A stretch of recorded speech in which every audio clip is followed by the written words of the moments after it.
Hello everyone, स्वागत छ सबैलाई। आज हामी हिरागानाको यस कलम पढ्नेछौँ। यस कलममा चाहिँ यहाँ रेड लाइन भित्र भएको शब्दहरू आज हामीले पढ्नेछौँ। यसलाई के भनेर प्रोनाउन्स गरिन्छ त म भन्छु है।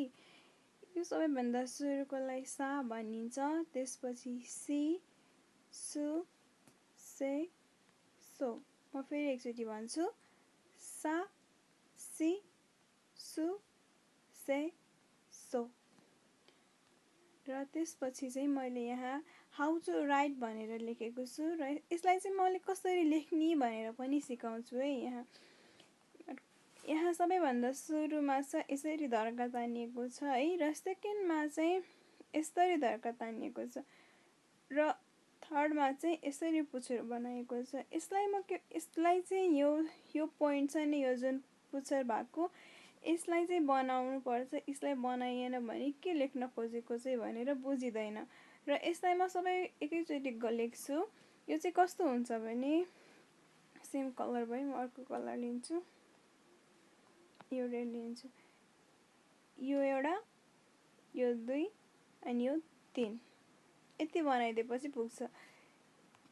यो लाइन चाहिँ अलिकति लामो बनाउनु पर्छ है। म फेरि एकचोटि बनाउँछु। एउटै कलर भयो फेरि। 1 2 3, 1 2 3। यो चाहिँ यसरी नै लेख्नुपर्छ है। यसको तरिका चाहिँ यही हो। यसलाई यसरी नलेखेर सुरुमा यो अनि यसरी लेख्यो भने चाहिँ यो गलत हुन्छ। त्यही भएर मैले यहाँ स्टेप वाइज लेखेको छु। यसलाई चाहिँ यसरी नै लेख्ने बानी बसाल्नु है। यसलाई चाहिँ प्र्याक्टिस गर्दाखेरि, नेपाली 2 लाइन कपीमा प्र्याक्टिस गर्दाखेरि चाहिँ सजिलो हुन्छ। यहाँ छ विथ दकुतेन और तेन।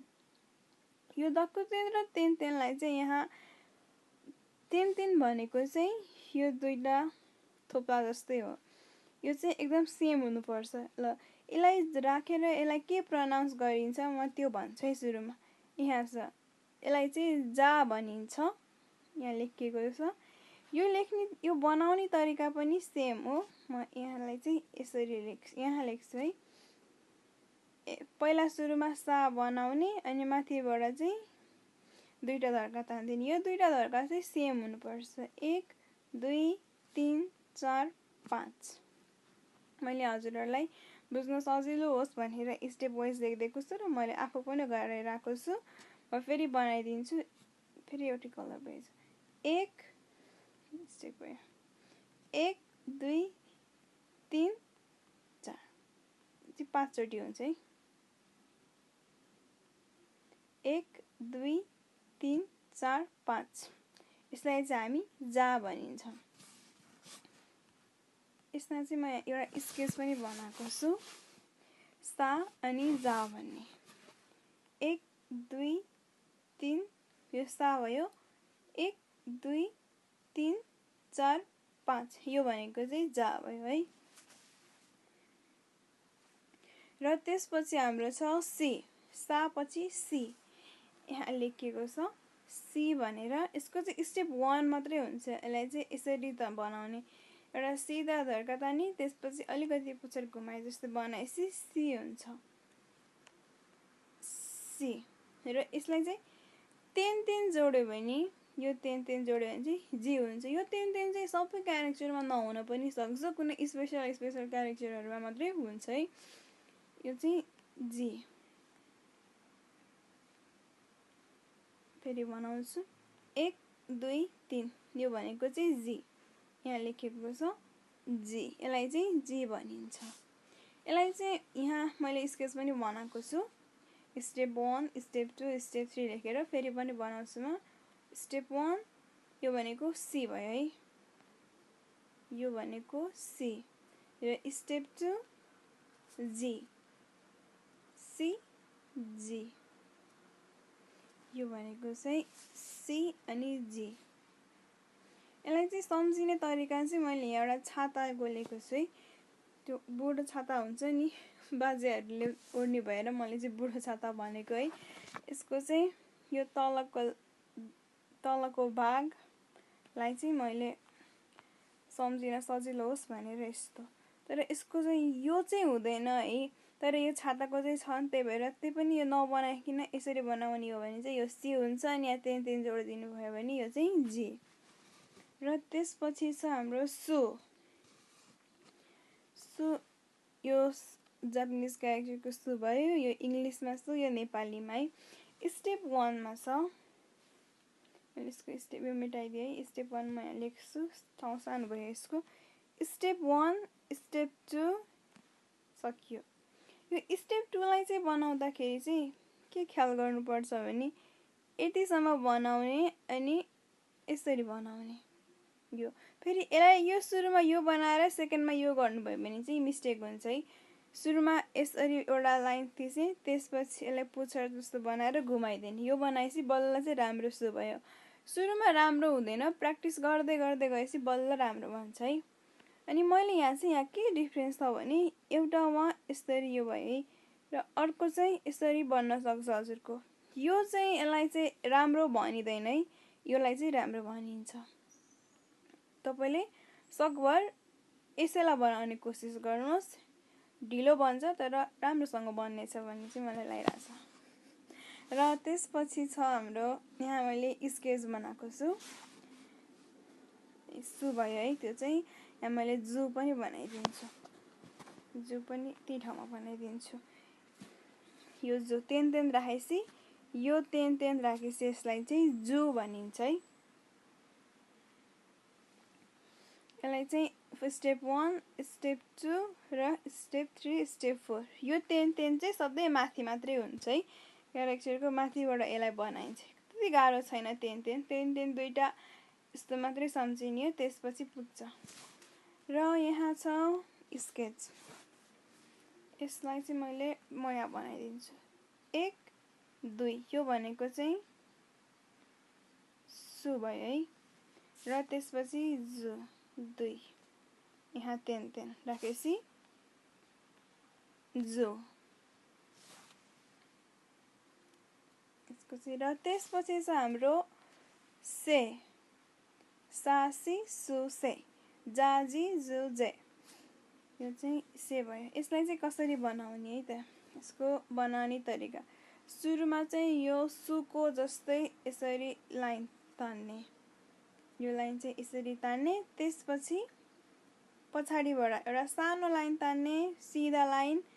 त्यसपछि र यसो गरिदिने। यसलाई चाहिँ म फेरि बनाउँछु, अर्को कलरमा बनाउँछु म। एउटा यसरी लाइन, एउटा चाहिँ सिधा, अर्को पनि सिधा लाइन, तर अलि लामो बनाएर घुमाइदिने। यसको चाहिँ यो चाहिँ सेम हुनुपर्छ है, यति चाहिँ सेम हुनुपर्छ, नत्र भने मिस्टेक हुन्छ। र म फेरि भन्छु, यसको चाहिँ यसरी लेखेर यस्तो गर्ने चाहिँ हुँदैन है। मैले सुरुमा चाहिँ यसरी लेखेर बनाएको छु हो, यसरी नै लेख्नुपर्छ। लेख्ने तरिका मिस्टेक भयो भने यो मिस्टेक हुन्छ। 1, 2, 3 स्टेप। र अब छ जे। यहाँ छ हाम्रो जे। जे पनि सुरुमा से बनाउने अनि जे, से जे। यसलाई रब गरिदिन्छु। रब गरिदिँदा त उताको पनि गएछ। से जे, यो भयो हाम्रो से जे। र हाम्रो यहाँ छ हाम्रो सो, सो जो, सोजो। यसलाई लेख्ने तरिका, यसको नि लेख्ने तरिका एउटा मात्रै छ। सुरुमा चाहिँ हाफ जेड बनाउने अनि त्यसपछि यसरी घुमाइदिने। फेरि भन्छु, एउटा हाफ जेड अनि घुमाइदिने,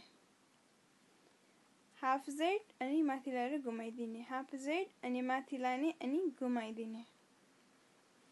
अब लास्ट ल अलि हाफ जेड माथि लाने अनि घुमाइदिने। यो भनेको सो भयो। र यसको माथि तेन जोड्यो भने चाहिँ जो। फेरि बनाउँछु जो है। 1, 2, 3 यो भयो हाम्रो जो, सो अनि जो। यहाँ मैले लेख्ने तरिका बनाएको छु, यहाँ लेखिदिन्छु। सो जो, सोझो सम्झिनुस्। त्यो भनेको चाहिँ सो भनेको चाहिँ तेन नलागेको भाग र जो भनेको चाहिँ तेन लागेको भाग, यति भनेको चाहिँ सोझो। र यहाँ मैले केही वर्ड्सहरू पनि बनाएको छु है। यसलाई चाहिँ हामीले पक्कै नै सम्झिनु भयो होला, अघि भर्खर पढेको हामीले। सु सी मैले यहाँ लेख्छु एक यसरी, अलि भएन। सुसी नेपालीमा पनि छ यहाँ सुसी। सुसी भनेको चाहिँ जापानिज फुड, एकदम फेमस फुड हो यो चाहिँ। र त्यसपछि यहाँ छ सिओ। यो ओ चाहिँ हजुरहरूले पक्कै पनि सम्झिनु भएको होला है, हामीले फर्स्टमा पढाएको थियौँ ओ आ इ उ ए ओ को। सिओ म यहाँ लेख्छु सिओ। यो चाहिँ यो सिओको मिनिङ चाहिँ के हो हामी हेरौँ है त ल। यो सिओ भनेको साल्ट, नुन। यो सिओ भनेको चाहिँ नुन भनिन्छ है। सुसी भनेको जापानिज फुड, सिओ भनेको चाहिँ नुन। र त्यसपछि यहाँ छ इसी। यो नि सबै पक्कै सम्झिनु भएको होला। यो आ इ उ ए को आ इ अनि यो सी, हामीले यो अघि भर्खर पढेको इसी। इसी नेपालीमा पनि छ इसी। इसी भनेको चाहिँ ढुङ्गा है, यहाँ पेबल्सहरू राखेको छ।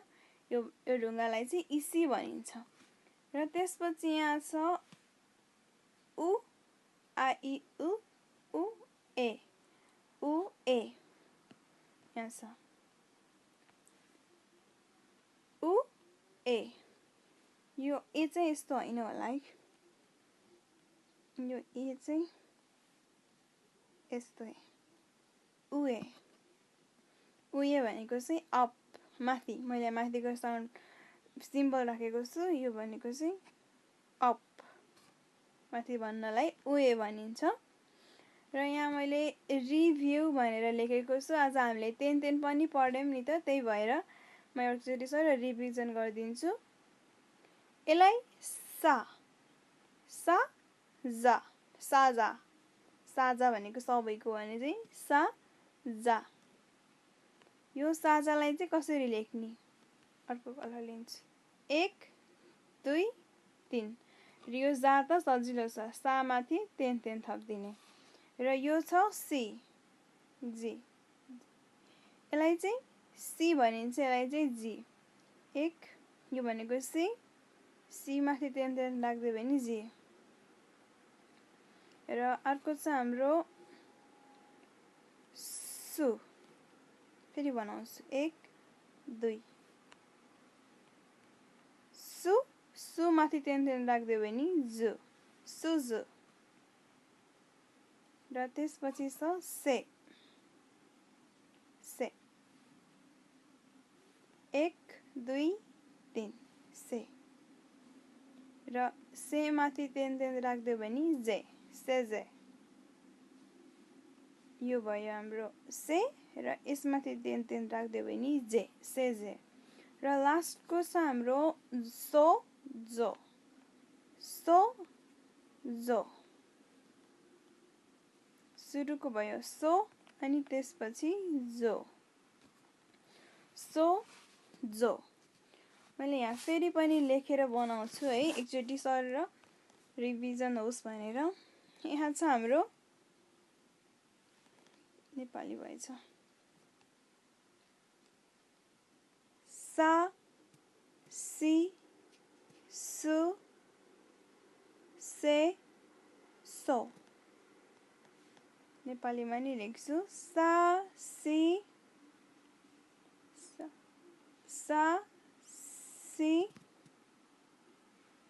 सु से सो, सा सी सु से सो। र त्यसपछि हाम्रो तेन